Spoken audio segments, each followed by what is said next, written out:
Prime டைமில் telecast ஆகிற serial தான் கார்த்திகை தீபம். கார்த்திகை தீபம் சீரியலில் ரேவதி கதாபாத்திரத்தில் நடிக்கும் நடிகையுடைய பயோகிராஃபியும் அவங்க எப்படி இந்த இண்டஸ்ட்ரிக்கு வந்தாங்க அப்படிங்கிறதுக்கும் அவங்கள பற்றி தெரியாத சில சுவாரஸ்யமான தகவலை இப்போ இந்த வீட்டில் பார்க்கலாம்.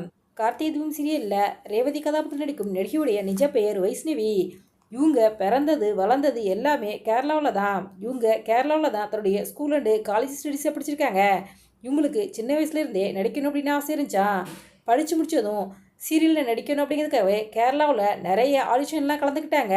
மலையாளத்தில் நிறைய கேரளா சீரியலில் அவங்க நடிச்சிருக்காங்க. மஞ்சிருக்கும் காலம் அப்படிங்கிற மலையாள சீரியல் மூலமாக தான் கேரளா சீரியலுக்கு நடிகையாக அறிமுகமாக இருக்காங்க. அதன் பிறகு பல கேரளா சீரியல் நடிச்சிருக்காங்க. அங்கேயும் உங்களுக்கு நல்ல வரவேற்பு கிடைச்சிருக்குது. கேரளாவில் உங்களுக்கு வரவேற்பு கிடைச்சதை எடுத்து தற்சமைக்கும் தமிழ் சீரியல் நடிக்கிறதுக்கான வாய்ப்பு கிடைச்சிருக்குது. அதன் பிறகு இப்போ தமிழில் முதல்ல இவங்க நடிக்கிற சீரியல் தான் கார்த்திகை தீபம் சீரியல் சீசன் 2. இதில் ரேவதி கதாபாத்திரத்தில் நடிச்சுக்கிட்டு இருக்காங்க.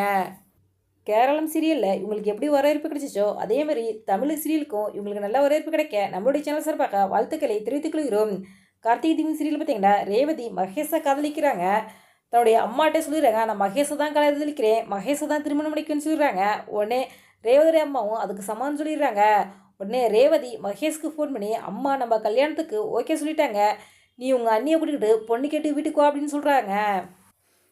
உடனே இந்த விஷயத்த மகேஷ் மாயாட்ட சொல்கிறாங்க. மாயா, நீ எப்போவுமே அப்பாவை போல் நடிக்கணும், அப்போ தான் அந்த வீட்டு சொத்தை அடிக்க முடியும்னு சொல்கிறாங்க. அதன் பிறகு மகேஷும் மாயாவும் கிளம்பி சாமுண்டீஸ்வரி வீட்டுக்கு போகிறாங்க. அவங்க வீட்டுக்கு போனோடனே அவங்க வீட்டை பார்த்து வாயை பழக்கிறாங்க. மாயா மகேஷ்ட்டு சொல்கிறாங்க, இதுதான் நீ வாழப்புற வீடு, நல்லா பார்த்துக்க, ஆனால் அதை வெளியில் காட்டிக்காத, நீ எப்போவுமே அப்பாவி மாதிரி தான் இருக்கணும், அப்படி தான் முகத்தை வச்சுக்கணும் அப்படின்னு மாயா மகேஷுக்கு சொல்லி கொடுக்குறாங்க.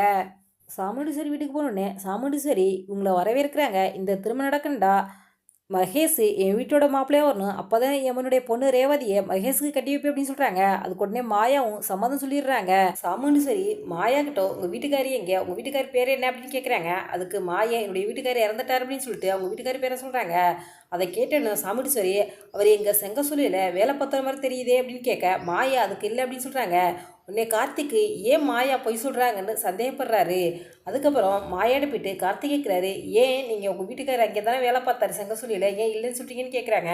அதுக்கு மாயா சொல்கிறாங்க, உண்மை தெரிஞ்சால் சாமுண்டீஸ்வரி அவங்க பொண்ணை மகேஷ்க்கு கட்டி வைக்க மாட்டாங்க, இந்த திருமணம் நடக்காது, அதனால் பேசாமல் இருங்க அப்படின்னு சொல்லிடுறாங்க.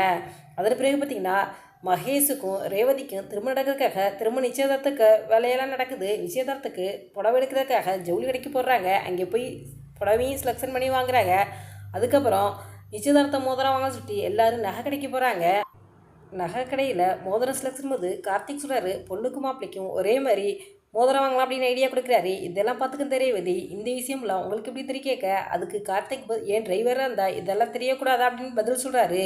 அதன் பிறகு கார்த்திக் சொன்ன மாதிரி பொண்ணுக்கும் மாப்பிள்ளைக்கும் ஒரே மாதிரி மோதிரம் செலெக்ஷன் பண்ணுறாங்க. அப்போ மாப்பிள்ளையோட அளவான மகேஷ் அளவு தெரியாதனால கார்த்திக் விரல் அளவு வச்சு ரிங் எடுக்கிறாங்க.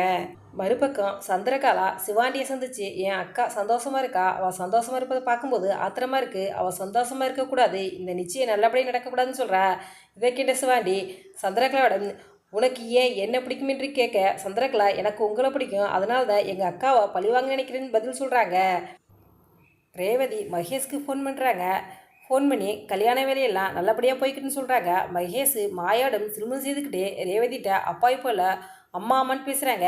ரேவதி, நமக்கு கல்யாணம் ஆக போது, இன்னும் இதுக்கு அம்மான்னு பேசுகிறீங்க, பேரை சொல்லி கூப்பிடுங்கன்னு சொல்ல உடனே மகேஷ் சரிங்கம்மான்னு சொல்லிட்டு ஃபோனை வைக்கிறாரு. நீங்கள் கார்த்திகை தீபம் சீரியலில் விரும்பி பார்ப்பீங்களா? இந்த சீரியலில் மகேஷ் ரேவதி நடிப்பு எப்படி இருக்குது அப்படிங்கிற உங்களுடைய கருத்துக்களையும் எங்களுடைய கமெண்ட் பாக்ஸில் கமெண்ட் பண்ணுங்கள். இந்த வீடியோ உங்களுக்கு பிடிச்சிருந்தா லைக் பண்ணுங்கள், ஷேர் பண்ணுங்கள், கமெண்ட் பண்ணுங்கள். மறக்காமங்க Red Apple 2.6 சப்ஸ்கிரைப் பண்ணுங்கள்.